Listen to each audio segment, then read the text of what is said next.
तारीख उठा के देखें तो जब भी ज़िमनी इलेक्शन हुए हैं तो सिटिंग गवर्नमेंट जो है उसको एडवांटेज होती है और अक्सर जो है वो मेजॉरिटी सीट जो है वो सिटिंग गवर्नमेंट जीत जाती है।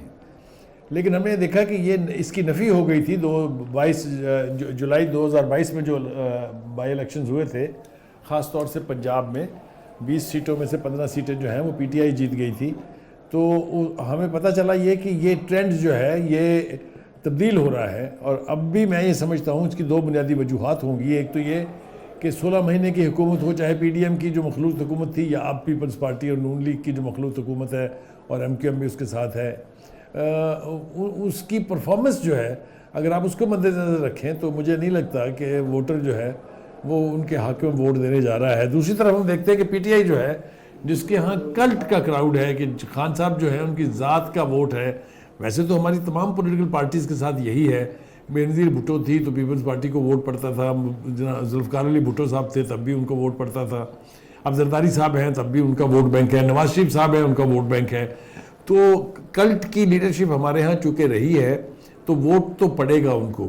लेकिन जो 8 फरवरी को हमने देखा था जिस तरह का एंथुसियाज्म था, जितने लोग बाहर निकल के आए थे, आज वो टर्नआउट मुझे दिखाई नहीं दे रहा है। मुझे नहीं लगता कि किसी हालात में भी ये 30% से ऊपर जाएगा। तो अगर ये सूरत हाल है तो यकीनी तौर पे फ़र्क तो पड़ेगा। अब कौन ज़्यादा सफ़र करने जा रहा है मेरे ख्याल से वो देखना है, बाकी है अभी जी। अच्छा रेहान साहब भी कह रहे हैं कि हमारे यहाँ ट्रेंड यही है, वोटर का मिजाज यही है कि ज़ात का वोट यानी कि पर्सनैलिटी को वोट डालते हैं, परफॉर्मेंस की तरफ इतना ध्यान नहीं होता है। आप क्या समझते हैं, एक्सपेक्टेड क्या प्रेडिक्शन क्या की जा सकती है आज के ज़मीनी इंतखाबात के रिजल्ट्स की? पहले तो आपने जब सलीम बुखारी साहब से ये सवाल किया कि एक्सपेक्टेड क्या है बाई इलेक्शंस में कौन जीतेगा, तो मैं ये सोच रहा था कि ये जब आप एक्सपेक्टेड पूछते हैं रिजल्ट तो ये फॉर्म 45 के मुताबिक पूछते हैं या फॉर्म 47 के। आप ये नताइज जो है वो आज की तारीख यानी 21 अप्रैल के नताइज के बारे में बात करते हैं या फिर 22 अप्रैल के नताइज के बारे में बात करते हैं? सबसे पहले तो ये क्लियर कर लेना चाहिए।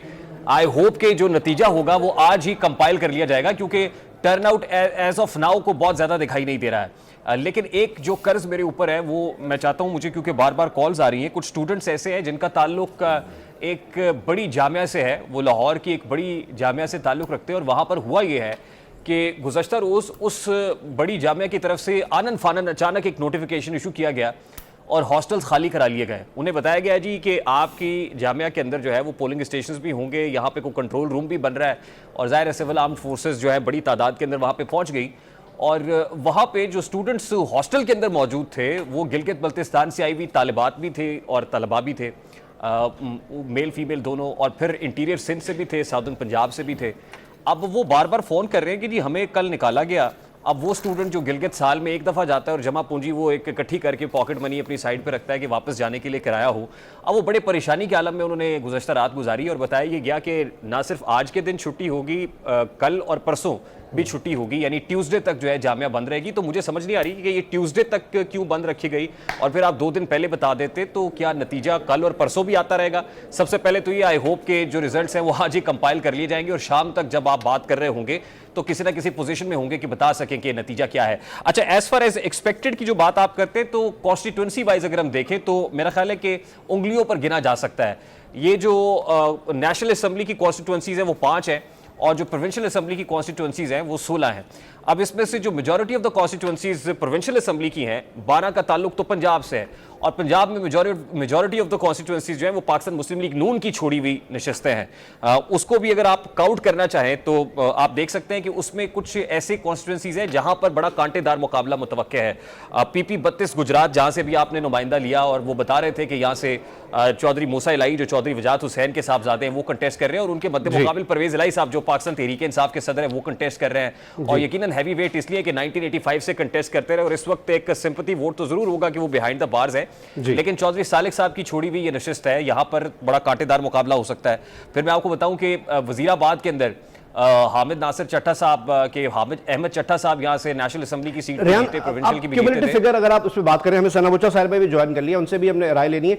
ओवरऑल सिचुएशन आपको किस तरफ पलड़ा भारी होता हुआ नजर आता है, आप क्या प्रेडिक्ट कर सकते हैं? और बिलफर्ज अगर हम ये मान भी लें, ये ट्रेंड ये हमारे यहाँ कि हुकूमत जिसकी होती है समहाउ ज़िमनी इंतखाबात के रिजल्ट उसके फेवर में चले जाते हैं, तो रिसेंट जो परफॉर्मेंस है हुकूमत की वो वोटर को मेरिट पे कायल कर सकी होगी, ऐसा हुआ होगा? देखें कि तासुर आपका बिल्कुल दुरुस्त है कि जो बाई इलेक्शन है उसकी डायनामिक्स ज़रा मुख्तलिफ होती हैं। उसमें एक तो ये कि हुकूमत वक्त ये इलेक्शन करा रही होती है, इसमें कोई केयर टेकर गवर्नमेंट नहीं होती और वोटर टर्न आउट कम होता है, क्योंकि लोग ये समझते हैं कि ये तो बड़ा ऑब्वियस है, ये बड़ा मैनेज और बड़ा कंट्रोल्ड। लेकिन मैं आपको ये भी बता दूं कि जो आम इंतखाब था 2024 का, वो बड़ा मैसिव एक एक्सरसाइज थी। ये 21 कॉन्स्टिट्यूंसीज के ऊपर है, ये बड़ा कंट्रोल्ड इलेक्शन होता है। इसके ऊपर अगर कोई धांधली या इरेगुलरिटी या डिस्क्रिपेंसीज की बात की जाए तो क्योंकि कंट्रोल्ड होता है, एनवायरनमेंट बड़ा लिमिटेड होता है, लोग बड़े इस हवाले से चौकन्ने हैं अब की बार, they are very much aware, बड़े विजिलेंट हैं, वो खड़े हुए हैं। तो मेरा ये ख्याल है कि वो ज्यादा बेहतर अंदाज में अपने वोट के ऊपर पहरा देना भी जानते हैं। तो इस बार का जो बाई इलेक्शन है वो पहले के बाई इलेक्शन से इस लिहाज से मुख्तलिफ है कि एक तरफ वेव है जो पीटीआई की वेव है, दूसरी तरफ हुकूमत है।